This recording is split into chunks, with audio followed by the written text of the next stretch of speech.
Hello hello मेरे प्यारे प्यारे दोस्तों, आपका मेरे चैनल में स्वागत है।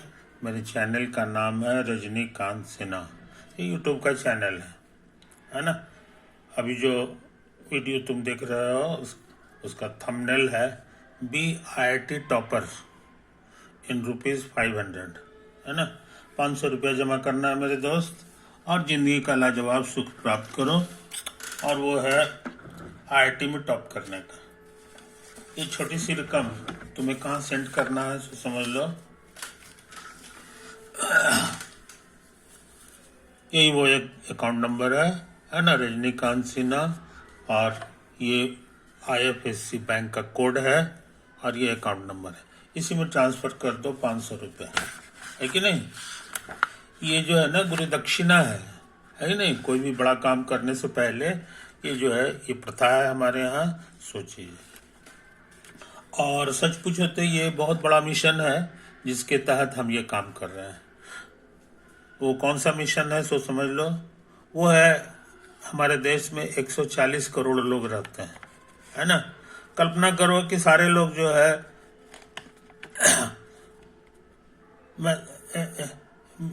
एडवांस लेवल के जो IIT JEE के एग्जाम होते हैं उसके क्वेश्चन सॉल्व करने में समर्थ हो जाए, है ना। IIT टॉपर के टाइप के लड़के हो जाएं, तब क्या हाल होगा, है कि नहीं। तब हमारा देश जो है विश्व गुरु सच में बन जाएगा, है कि नहीं। ये चीज़ है। यहाँ जो है साक्षरता वाली बात नहीं है कि जस्ट दस्तखत करने आ गया या थोड़ा बहुत हिंदी पढ़ने आ गया तो हम मान लेंगे कि वो शिक्षित है। वो शिक्षित नहीं है। शिक्षित का डेफिनेशन हम लोग लेने जा रहे हैं कि नहीं, वो कम से कम IIT टॉपर लेवल का जो आदमी होता है ना, IIT JEE में जो टॉप करता है उसके इंटेलेक्ट के बराबर हमारे देश का हर इंसान होना चाहिए। हर इंसान होना चाहिए। ये उसी मिशन में हम लगे हुए हैं, है ना। और इसी के तहत है। तो ये दान की चीज़ है, जैसे मंदिर में दान देते हो, डोनेशन देते हो, उस तरह की चीज़ है। अगर तुम समर्थवान हो तो तुम और ज़्यादा पैसा ट्रांसफ़र कर सकते हो। लेकिन एक मिनिमम अमाउंट है, ये 500, जो हर वीडियो देखने वाले को इसको जमा करना था। ये अभी चलेगा, है कि नहीं। और ये इस तरह से बनाया गया है ताकि जो है हर आदमी इसको समझ सके, समझे कि नहीं। शर्त इतना ही है कि शुरू से देखे, लेक्चर नंबर 01, 02, 03 इस तरह से करके देखे। और ये है अभी हमारा जो चल रहा है वो है लेक्चर नंबर 170। इसमें हम फिजिक्स के प्रॉब्लम सॉल्व कर रहे हैं। इस सीरीज का नाम है P+M, है ना। जो सबसे शुरू में है यही प्रीडोमिनेंट है। M+ प्री हम कर चुके हैं। इसमें मैथ प्रीडोमिनेंट था, ये काम हो चुका है। इसी में हम लोग लगे हुए हैं, समझे कि नहीं। यही चीज़ है। तो आज हम एक क्वेश्चन लेने जा रहे हैं और उसका आंसर करना चाहते हैं। वो क्वेश्चन क्या है पहले लिखना जरूरी है, पहले लिखना जरूरी है। तो इसके लिए जो है ना पहले एक फिगर बना लें। ये हमारा फिगर है।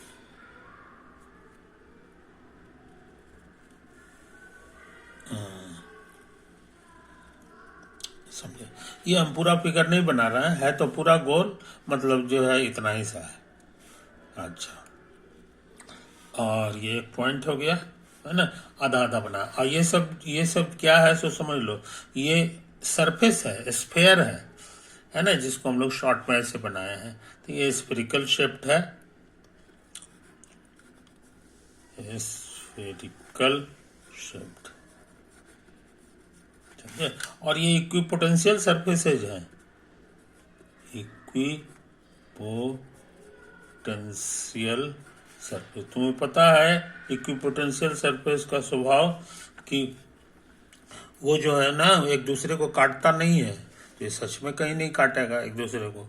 साथ ही साथ जो है ये 3 ठो नहीं है, ये इन्फानाइट में नहीं है, अंदर भी है, इस तरह से भरा हुआ है ना। और ऐसा तमाशा कब होता है जब तुम्हारा सेंटर पे एक चार्ज हो, समझे।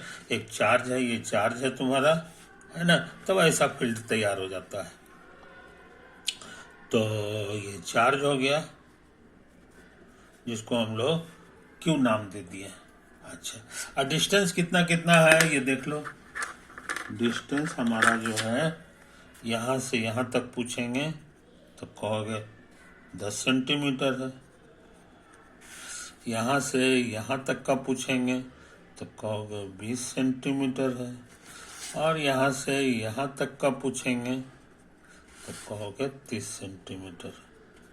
समझे? अच्छा, चूंकि इक्विपोटेंशियल सरफेस है तो सबका कुछ ना कुछ वोल्ट होगा। तो ये कितना वोल्ट का है? तो ये 20 वोल्ट का है। ये कितने का है? तो 30 वोल्ट का है। ये कितने का है? तो 60 वोल्ट का है। 60 वोल्ट का इक्विपोटेंशियल सरफेस है। तो समझे कहानी? यही तो है। अच्छा, अब हम क्या करने जा रहे हैं? सो समझ लो। ये जो 60 वोल्ट है कि नहीं, हमको क्या करना है? सो समझ लो। यहाँ क्वेश्चन में लिख दें some equipotential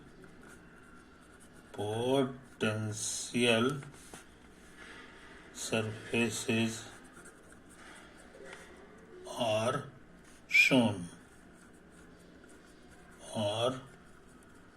in the figure।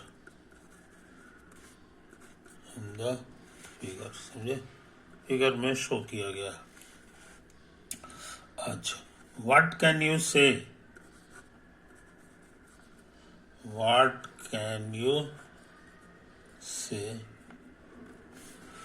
about the magnitude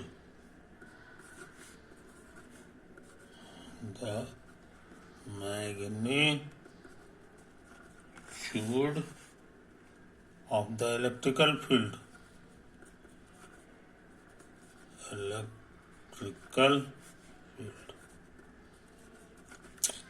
और दूसरा the direction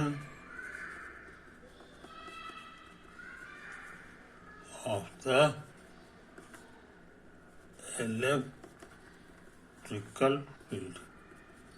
कुछ समझा? कोई दिक्कत नहीं।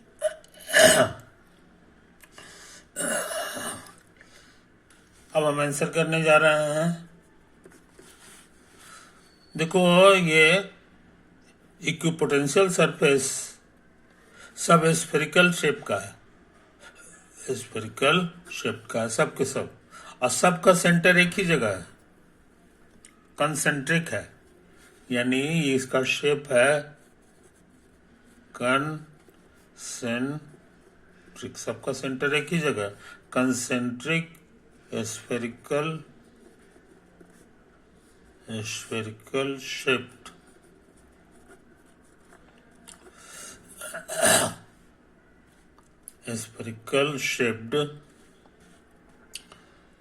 Equipotential surfaces.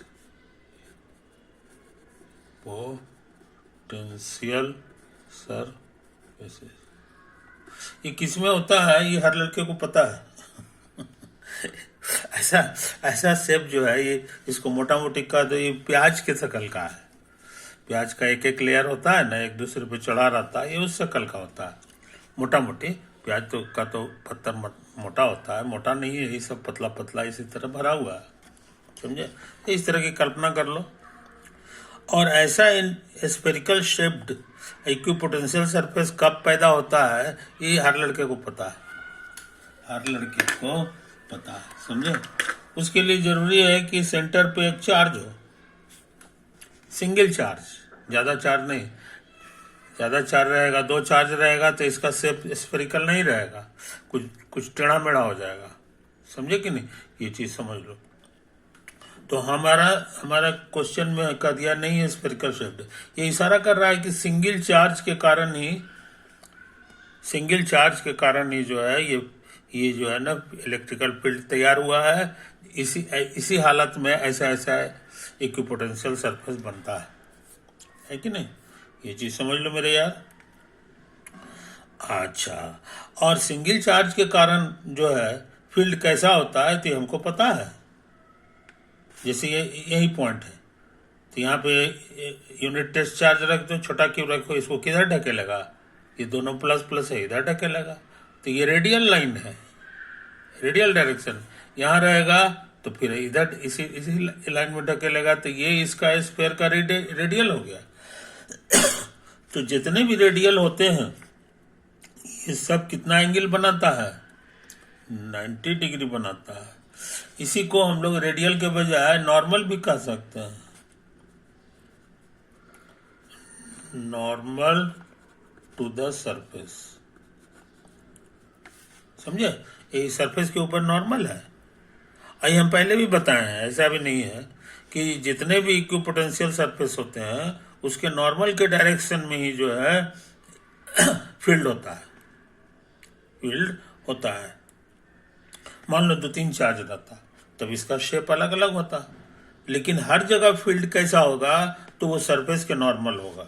जैसे नमूना के तौर पे मान लो कि तुम्हारा ऐसे ऐसे 2 चार्ज है, एक Q1 है और एक Q2 है ना, और ये तुम्हारा शकल सूरत आ गया ऐसे करके यही मान लो इक्विपोटेंशियल सरफेस है,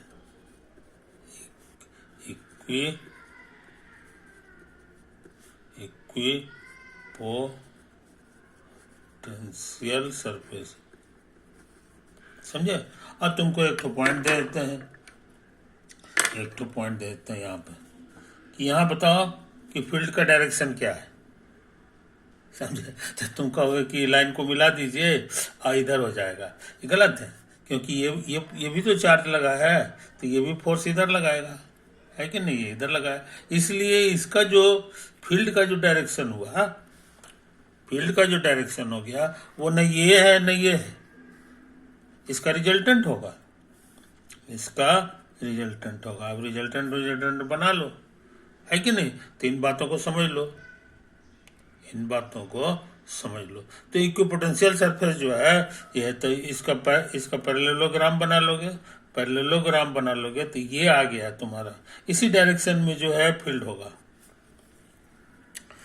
इसका नॉर्मल किधर है सरफेस के ऊपर, तो इसका नॉर्मल हमको लगता है ये होगा, अंदाज से ये होगा, यही तो नॉर्मल है। लेकिन यहाँ गड़बड़ी है, ये जो आना चाहिए फील्ड वो इसी नॉर्मल के लाइन में होना चाहिए, इसी लाइन के। इसका मतलब क्या है, कहाँ पे गलती है यार, तो ये गलत नहीं है, ये सही है, लेकिन ये जो है गलत है, ये जो गलत है नहीं, ये है। इसका मतलब हो गया कि हमारा फील्ड का इस तरह का नहीं होगा, जा करके इसका क्या कहते हैं यहाँ पर का इक्विपोटेंशियल सरफेस, इक्विपोटेंशियल सरफेस इसका ही गलत बना हुआ है, क्योंकि ये दोनों मिल जाना चाहिए था। तो हम समझते हैं अंदाज से इसी बहाने जान गए कि ऐसे होगा, तब कहीं जाके ऐसे होगा। ये ही तुम्हारा इक्विपोटेंशियल सरफेस है, ये सही बन गया, इसको हटा दो, ऐसा नहीं होगा। तो इक्विपोटेंशियल सरफेस का निर्माण इसी तरह से होता है कि ये जितना फील्ड लगा रहा है, ये धक्का मार रहा है, दोनों का जो नेट फोर्स होगा, रिजल्टेंट होगा, उसी डायरेक्शन में हमारा ये होना चाहिए, और सरफेस इसके ठीक नॉर्मल होगा। समझे कि नहीं। तो इक्विपोटेंशियल सरफेस बड़ा इंपॉर्टेंट चीज है। इसमें से सबसे आसान क्या बात है, सबसे आसान है इसको निकालना इसको निकालना। इसके लिए सिंपल चार्ज ले लो, एगो छोटा सा यूनिट चार्ज ले लो और देखो कि किधर भागता है कि नहीं, पता चलेगा कि इधर भाग रहा है, क्योंकि जिधर नेट फोर्स लगता है उधर ही बेचारा भागेगा। ऐसे करके उसको रख दो, इधर भाग रहा है, इसका मतलब है कि यही डायरेक्शन में नेट फोर्स लग रहा है। इस डायरेक्शन में नेट फोर्स लग रहा है, तो यहाँ पर एक छोटा सा लाइन ऐसे खींच दो, है कि नहीं, ताकि इस पर नॉर्मल हो जाए। यही तुम्हारा इक्विपोटेंशियल सरफेस है। तो अंदाज तुमको लगाने के लिए हमने ये बता दिया। खैर, तो इस क्वेश्चन का जवाब तुम जान गए कि डायरेक्शन जो पूछ रहा था, पहला पार्ट कहोगे इट्स डायरेक्शन इज नॉर्मल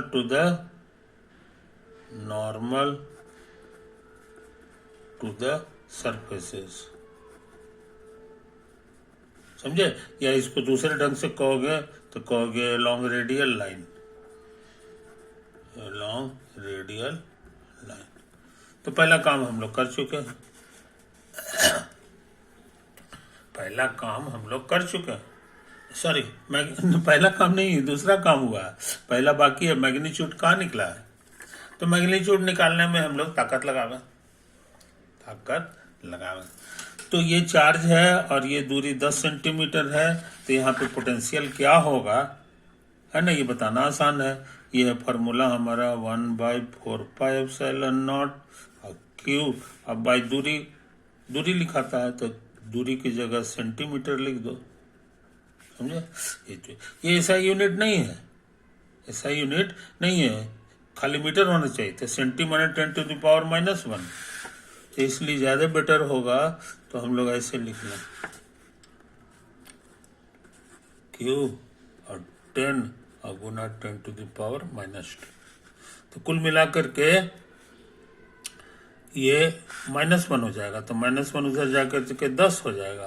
तो कहने का मतलब क्या हुआ जनाब कि 4πε0 और क्यू बाई क्यू नहीं 10Q, है ना, यही आया है। और ये कितना के बराबर है? ये लिखा हुआ है 60 वोल्ट। इसको बढ़िया से लिख लो, तो कहोगे 1/4πε0 इंटू क्यू। ये 10 काट दो तो 6 बचा, इसका वैल्यू 6 आया है। यूनिट जो भी होगा इसको बाद में लिख लिया जाएगा, कोई दिक्कत नहीं हो गया। अच्छा, अब तुमसे उसी तरह पूछेगा कि इसमें भी काम कीजिए, इसमें भी काम कीजिए, तो हम करते हैं। यहाँ पर वोल्टेज जो होगा वो 1/4πε0 इंटू क्यू और बाई ये रेडियस है, ये 10 है और 10 20 है जी, तो यहाँ 20 लिखना होगा, बस यही तो आया है। तो इसको जो यही आ गया पोटेंशियल।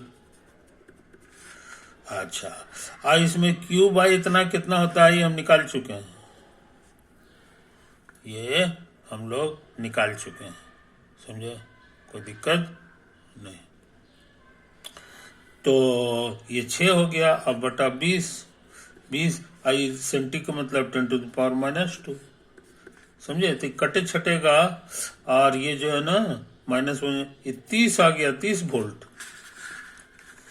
तो जितना जानकारी दिया हुआ था उसी की मदद से निकल गया कि यहाँ पे 30 वोल्ट होगा। इसको नहीं भी लिखता तो चलता, ये हम लोग खुद ही निकाल लेते। ऐसी बहाने हम लोग को ये भी पता चल गया कि हम लोग का सारा कैलकुलेशन सही है, सारा कैलकुलेशन सही है कि नहीं। उसी तरह का काम यहाँ पे भी कर ले सकते हो।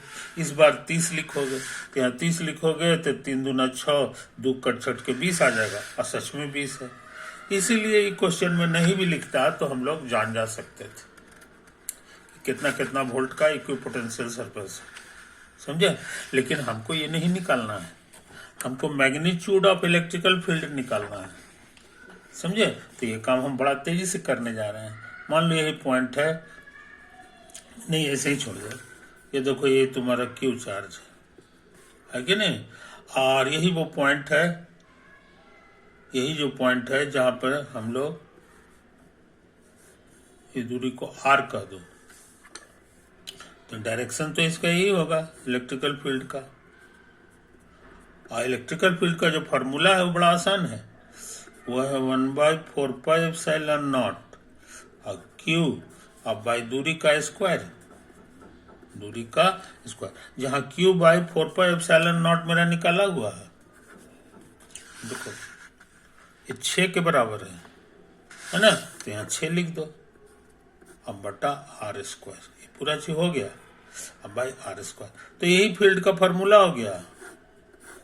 ये कांस्टेंट फील्ड नहीं है, ये वेरिएबल फील्ड है, वेरिएबल फील्ड है, समझे। तो हर फील्ड कांस्टेंट नहीं होता है ये चीज, जैसे जैसे दूरी बढ़ाएंगे ये छोटा छोटा नंबर होते रहेगा, और यहाँ 6 से खाली गुना करना है कि नहीं। तो ओके, तो अब हम लोग जो है यहाँ पर ये सवाल पूरी तरह बना चुके हैं, पूरी तरह बना चुके हैं, है कि नहीं। तो हमको उम्मीद है मेरे दोस्त तुम इन बारीकियों को समझ रहे हो, इन बारीकियों को समझ रहे हैं। ये पूरी फिर से हम तुमको दिखा दे रहे हैं सारा चीज, और यही हमारा जो है चीज हो गया। ओके, आगे बढ़ जाए, आगे बढ़ जाए, है कि नहीं। एक और क्वेश्चन लिखना चाह रहे हैं, एक और क्वेश्चन हम लोग लिखना चाह रहे हैं। Consider a circular ring of radius r, uniformly charged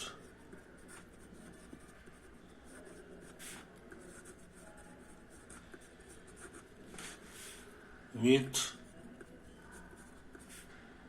linear charge density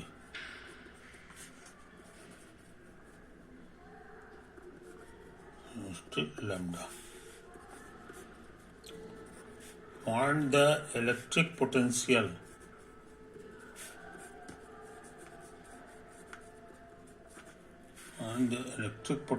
at a point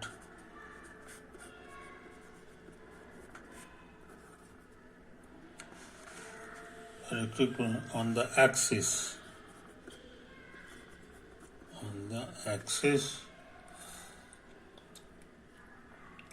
at a distance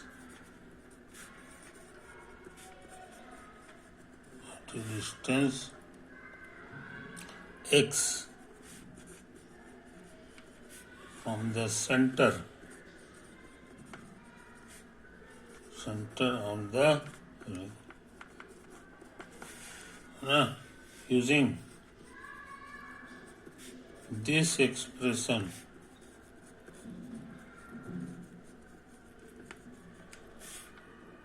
or the potential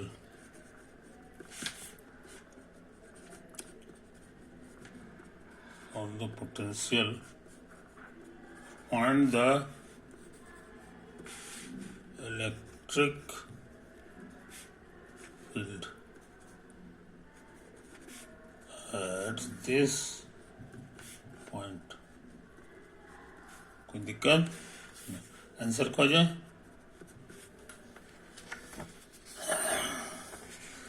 A circular ring of radius R, एक सर्कुलर रिंग है इस तरह का,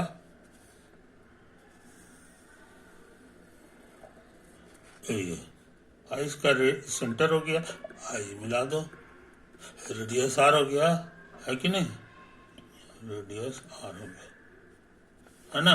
इस पे चार्ज है, इस पे सब चार्ज भरा हुआ है, ये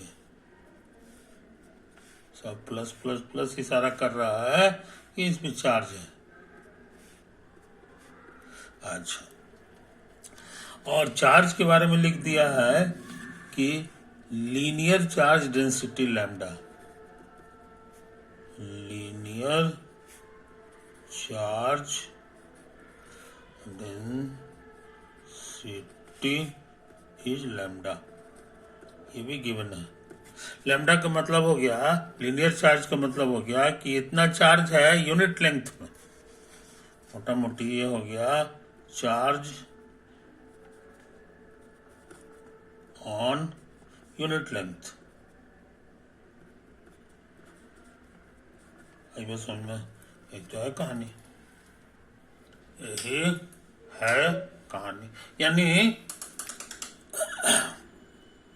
चार्ज पर यूनिट इतना, यानी लेंथ जो है नीचे है, तो लेंथ को यहां से गुना कर दोगे लैम्डा से, तो चार्ज तुमको मिल जाएगा। मोटा मोटी यही इसका कहने का मतलब है। और ये यूनिफॉर्म है, यूनिफॉर्म माने ये कांस्टेंट है, कांस्टेंट माने 5वां क्लास का नियम लगा सकते हो, बटा लेंथ है, लेंथ से यहाँ गुना कर देंगे तो हमको चार्ज मिल जाएगा। वेरिएबल रहता तो हमको कैलकुलस लगाना पड़ता, तो कैलकुलस लगाने की यहाँ जरूरत नहीं।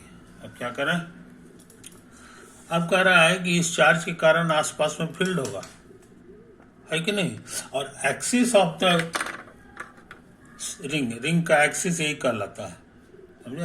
यही सेंटर से खड़ा कर दो लकीर, यही हो गया। तो इसके कारण जो है, चार्ज के कारण जो है, इस पे कितना पोटेंशियल होगा पहले वो निकालो, पोटेंशियल निकालो, है कि नहीं। तो ये तो हम लोग जो है, चूंकि हवा में चला जा रहा है एक्सिस, तो हम चाहते हैं कि एक्सिस हमारा कागज पर है, तो जाहिर है ये रिंग का फोटो हमको ऐसे बनाना चाहिए, ऐसे करके बना दो, यही तुम्हारा रिंग है।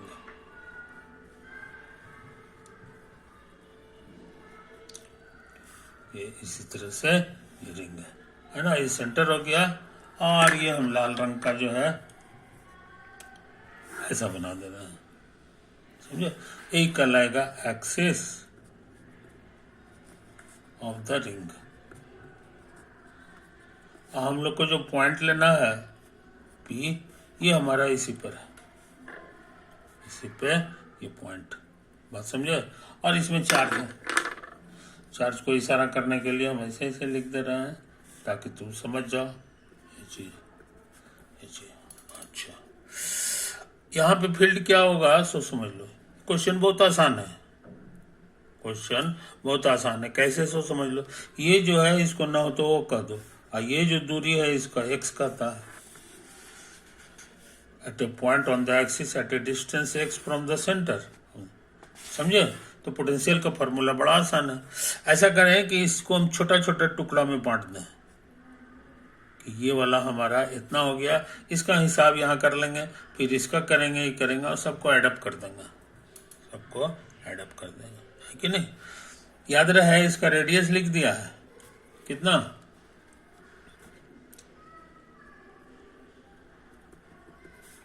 इसका रेडियस इसमें लिखा हुआ है, रेडियस इसका r है, तो कहने का माने ये भी r हो गया, ये भी r हो गया।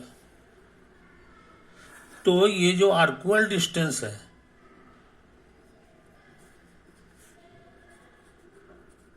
आर्कुअल लेंथ, स्कूल में पढ़े हो या यहाँ भी पढ़े हो, r अगुना एंगल हो जाता है। एंगल को हम लोग डेल्टा थीटा कहते हैं, डेल्टा थीटा कहते हैं, है कि नहीं। तो ये चीज है, तो ये r गुना डेल्टा थीटा हो गया है। डेल्टा थीटा जल्दी में रहेंगे डी थीटा कह देंगे, समझे कि नहीं। इसलिए इस पे कितना चार्ज होगा तो लैम्डा से गुना करना होगा। So charge on this element, on this element of the ring, ये पूछेंगे तो कहोगे लैम्डा अब गुना ये डाटा r गुना डी थीटा। आई बस समझ में, कोई दिक्कत। अच्छा, और याद रहे ये जो है ना, अब इसके कारण जो है so required potential, potential at p, तो उसका फॉर्मूला है पोटेंशियल का 1/4πε0 चार्ज बटा दूरी। तो चार्ज हम निकाल चुके हैं,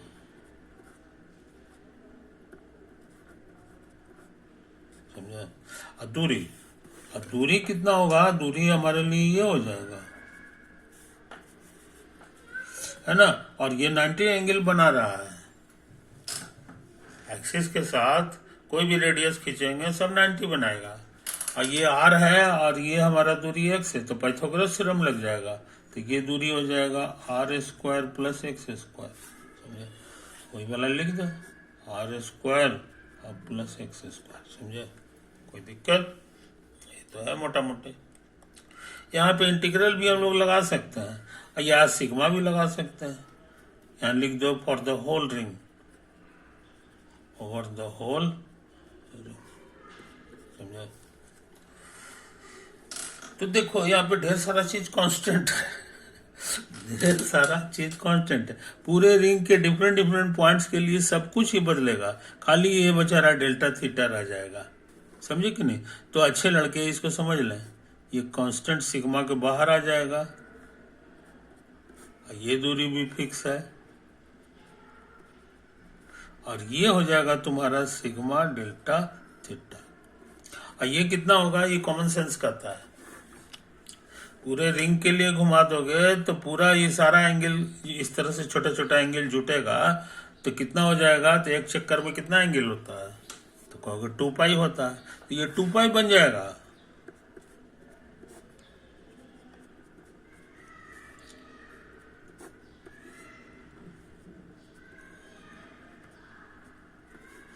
हमको लग रहा है 2 पाई बन गया जी, तो ये थोड़ा थोड़ा कटेगा।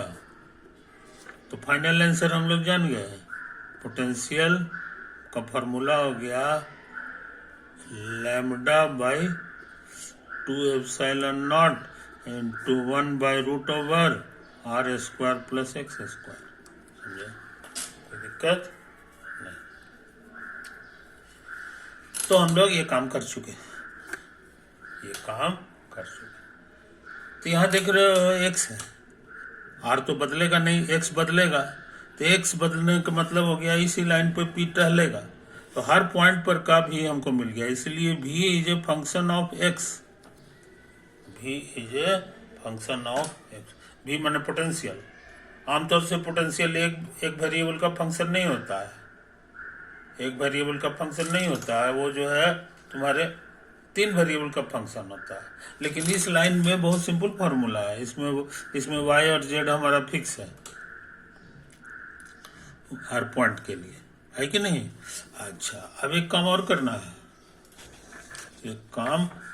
है, जो हम बड़ा तेजी से करेंगे क्योंकि मेरे पास समय बहुत कम है।